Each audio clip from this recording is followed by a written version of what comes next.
Hello, it's Rebecca, and you're watching Siri and Sage for a Geomancy reading. Today's reading was offered as a free reading to a client I found through Reddit. And this person reached out to me regarding the potential whereabouts of a missing wedding ring set. If you are just seeing me for the first time and don't know me, I'm a spiritual counselor, Akashic Records reader, and I also study and practice divinatory arts, including the tarot and geomancy. I began my journey as a skeptic, and I learned geomancy partly to challenge a statement made by Henry Cornelius Agrippa, who claimed that geomancy was the most accurate technique of divination. Geomancy is a Renaissance divination technique from Africa, which I learned about mostly from authors John Michael Greer, Franz Hartmann, and Israel Regardie. I have been testing this divinatory system for a couple of years, and I have found it to be a highly accurate system. However, I haven't tested this hundreds or thousands of times personally. This is for Middle Frosting 1575 on Reddit. Thank you for reaching out to me. Let's get started. I'm using a website called georatio.com, which is a free website that you can use to help you cast a chart very quickly. I'm going to give you a really quick explanation right here on this side. This is the shield chart. And then over on this side is the house chart. So for those of you who are into astrology, this is laid out similarly to an astrological natal chart. It's just kind of put in a square rather than a pie shape in a circle. And so how we can begin with this is by casting all 16 lines to generate the 4 mother figures. I make this a little bit easier on myself by using these dice, and I arrange them accordingly to fire, air, water, and earth. So the figure has these 4 elements in this order from top to bottom. And what I do is I just roll the dice 4 times, and then I look to see if the dice show an odd or an even number. And then that helps me to determine what the first mother is. And we go from right to left. So starting with the first mother right here, looks like we have 3, 1, 5, 4. So we have an odd number, and then we have another odd number. We have another odd number, and then we have an even number. This figure is called Cauda Draconis, which means the tail of the dragon. And sometimes this is an indication that the person knows they know the answer to their question. Sometimes this is also an indication that the question is a little deceptive, like maybe you knew at one point and you forgot. So that is one clue, a potential clue as to the whereabouts is that maybe it was put somewhere and forgotten. But let's move on and we'll continue to cast the remaining mothers and see what clues we can get. All right, next on the dice, we have a 2, a 4, 17, and 2. So we have an even number, and then we have an odd number and an even number. This figure is called Albus. Okay, the next one.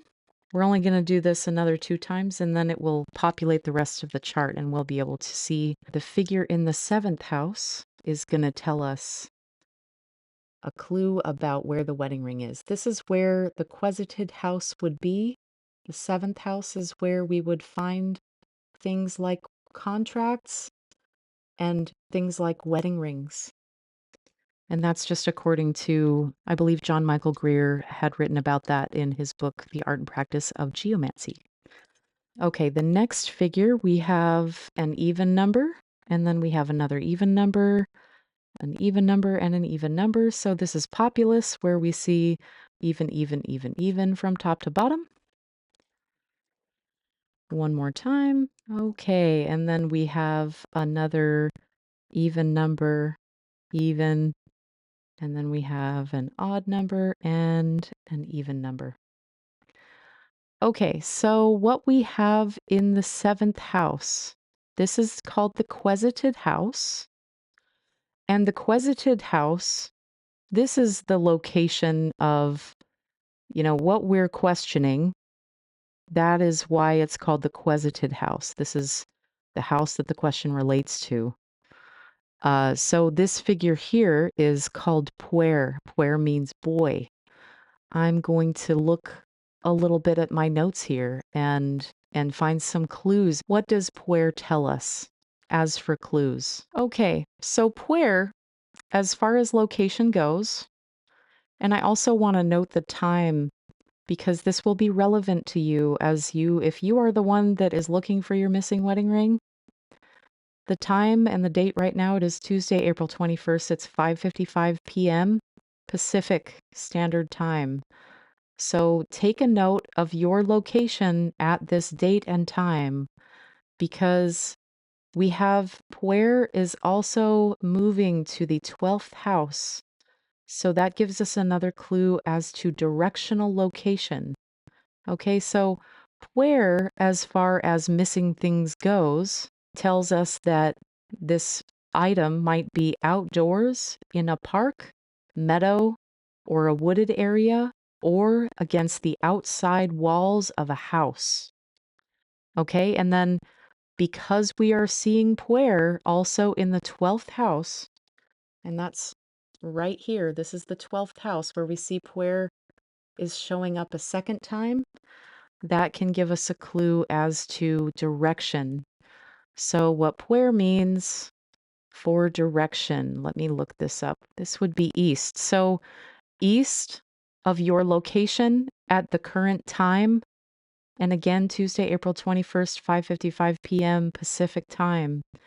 So look in that outdoors area that I mentioned or along the outside walls of your home to the east of where you are presently when this reading was recorded. And that is about that. It's really very direct. This form of divination can really get you fast answers. So I really hope that this helps you. This has become one of my favorite systems of divination just because of how accurate I've found it to be.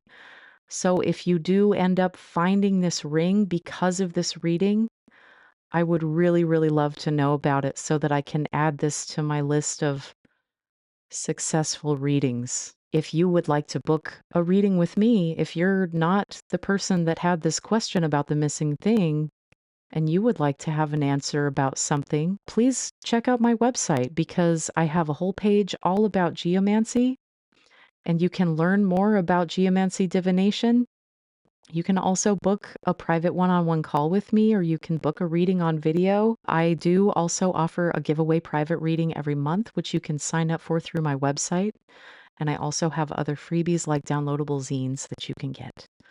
Another thing that I do is read the Akashic Records as a certified soul realignment practitioner. So if you are interested in learning more about that, you can find my other YouTube videos on that topic, or you can also go to my website and you can support my work directly by donating to me through my Ko-fi. You can also like this video and subscribe to my channel, and that will help to let me know that this resonated with you. If you've made it all the way to the end of this video, thank you so much for watching. Please leave me a comment with your thoughts, and I hope to see you again soon. Bye.